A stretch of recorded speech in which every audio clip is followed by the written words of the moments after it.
साम्राज्य न्यूज, सामान्यांचा असामान्य आवाज। सोलापूर विद्यापीठात आता BSc BCom professional BBA BCA आणि BLB अभ्यासक्रम सुरू होणार। पदवी अभ्यासक्रम सुरू करण्याचा कुलगुरूचा निर्णय।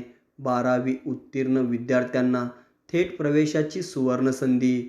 पुण्यश्लोक अहिल्यादेवी होळकर सोलापूर विद्यापीठात यंदाच्या 2024-25 शैक्षणिक वर्षापासून पदवीचे अभ्यासक्रम सुरू करण्याचा निर्णय कुलगुरू प्राध्यापक प्रकाश महानवर यांच्या मार्गदर्शनाखाली विद्यापीठ प्रशासनाने घेतला आहे। या अंतर्गत आता विद्यापीठ संकुलात BSc BCom professional BBA BCA आणि BLB अभ्यासक्रम सुरू होणार असल्याची माहिती प्राध्यापक कुलगुरू लक्ष्मीकांत दामा यांनी शुक्रवारी पत्रकार परिषदेत दिली। नवीन शैक्षणिक धोरणानुसार पुण्यश्लोक अहिल्यादेवी होळकर सोलापूर विद्यापीठ प्रशासनाने नव्याने काही अभ्यासक्रम यंदाच्या शैक्षणिक वर्षापासून सुरू करण्याचा निर्णय घेतलेला आहे। त्यानुसार आता प्रवेश प्रक्रिया सुरू आहे। या अंतर्गतच विद्यापीठ संकुलात 12वी नंतर विद्यार्थ्यांना आता पदवीचे शिक्षण घेण्याची सुवर्ण संधी मिळणार आहे। विद्यापीठाच्या इतिहासात हे प्रथमच झाले असून त्या संदर्भाची संपूर्ण तयारी विद्यापीठ प्रशासनाकडून सध्या सुरू आहे। पदवीच्या या अभ्यासक्रमासाठी स्वतंत्र अभ्यासक्रम तयार करण्यात आला आहे। या अभ्यासक्रमासाठी प्रवेश घेणाऱ्या विद्यार्थ्यांकरिता तज्ज्ञ मार्गदर्शक, अद्ययावत सोयीसुविधा, सुसज्ज ग्रंथालय, क्रीडांगणे, लॅबोरेटरीज, इमारत आदी पायाभूत सुविधा तसेच विद्यार्थ्यांना निवासासाठी वसतिगृहाची देखील सोय राहणार आहे।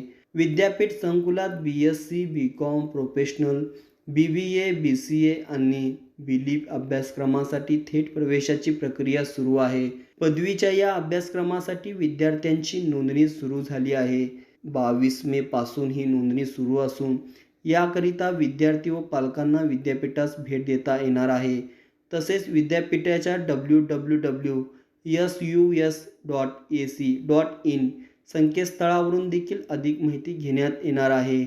यासाठी विद्यार्थी व पालकांना विद्यापीठात भेट देता येणार आहे। प्रवेशाच्या आर्थिक माहितीसाठी डॉक्टर धवल कुलकर्णी, डॉक्टर मुकुंद माळी आणि डॉक्टर सदानंद शृंगारे यांच्याशी विद्यार्थ्यांना संपर्क करता येणार आहे। या पत्रकार परिषदेस कुलसचिव योगिनी घारे, परीक्षा व मूल्यमापन मंडळाचे संचालक डॉक्टर श्रीकांत अंधारे, सामाजिक शास्त्रे संकुलाचे संचालक डॉक्टर गौतम कांबळे, कौशल्य विकास विभागाचे संचालक डॉक्टर प्रभाकर कोळेकर, डॉक्टर धवल कुलकर्णी, डॉक्टर सदानंद शृंगारे आदी उपस्थित होते।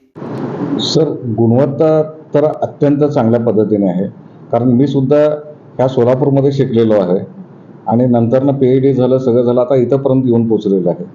कसं आहे की कुठलंही विद्यापीठ हे दगड, धोंडा, माती, इटा आणि सळ्याने बनलेलं आहे। प्रत्येक विद्यार्थीचं कर्तव्य आहे की तो अभ्यास केला पाहिजे।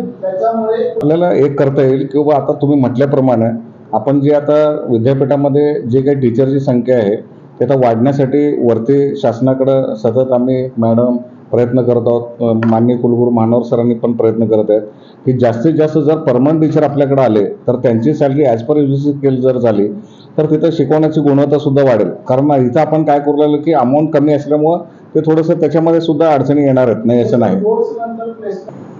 सर, प्लेसमेंटची आम्ही आता प्लेसमेंट सेल आता विद्यापीठात आहे। नाही, आता जबाबदारी घ्यावंच लागेल सर, त्याच्याशिवाय उपयोग होणार नाही। जबाबदारी घ्यावंच लागणार आहे। येस प्लेसमेंटची जबाबदारी विद्यापीठ घ्यावंच लागणार आहे, कारण त्याचप्रमाणे प्रत्येकाचा इंडस्ट्रीसोबत MOU झालेले आहेत, भरपूर वेगवेगळ्या संस्थांशी आता MOU करत आहोत आणि इव्हन आता काही आपण इनोव्हेशन इन्क्युबेशन सेंटरमध्ये सुद्धा विद्यार्थ्यांना सुद्धा आपण तिथं काहीतरी त्याच्यामध्ये रिसर्चसाठी फंडिंग देत आहोत। सीड मनी टाईप आपण तिथं प्रोजेक्टसाठी सेंटरमध्ये NMR आहे, IR आहे, मास स्पेक्ट्रम आहे, XRD आहे, जे की बामू औरंगाबाद विद्यापीठ, जळगाव विद्यापीठ, शिवाजी विद्यापीठ तिकडचे सॅम्पल आपल्याकडे येतात। काही गोष्टी काय झालेल्या आहेत की आपल्या विद्यापीठातले जे चांगले नाही आहेत तेच बाहेर पसरलेले आहेत, जे चांगले आहेत ते तिथंच राहिलेले आहेत। आपण हे सगळे पत्रकार एकदा आपल्या सगळ्या संकुलाला भेट द्या, तिथले इन्स्ट्रुमेंट्स बघा, रुसामध्ये भरपूर फंडिंग आलेलं आहे। नाही, आता सध्याचे 5 वर्ष लागले सर आम्हाला उभारायला। नाही, आता सध्याचं जर तुम्ही बघितलात तर इव्हन आता रुसामध्ये सुद्धा सॉफ्ट कॉम्पोनंटसाठी जवळपास 45 करोड रुपये मिळालेले आहेत. वेगवेगळे इन्स्ट्रुमेंट्स असतील, त्याच्यानंतरनं परिषद घेण्यासाठी असेल, त्याच्यानंतरनं FDA प्रोग्राम असेल, त्याच्यानंतरनं स्टुडंटसाठी काही प्रोग्राम ठेवलेले आहेत, कॉन्फरन्सेस आहेत, सेमिनार्स आहेत. सर आत्तापर्यंत तशी ऑब्झर्वेशनची टीम नव्हती, पण आपण सजेस्ट केल्यामुळं ह्यावेळेस आता इथून गेल्या गेल्या उद्या सरांच्या अध्यक्षतेखाली आम्ही कमिटी करू, ऑब्झर्वर ठेवू. प्रत्येक वर्षी आपण मुलांकडनं फीडबॅक घेतो, फीडबॅक फॉर्म भरून घेतो. त्या मुलांच्या फीडबॅक फॉर्ममध्ये त्या शिक्षकांच्या बद्दल मुलांकडे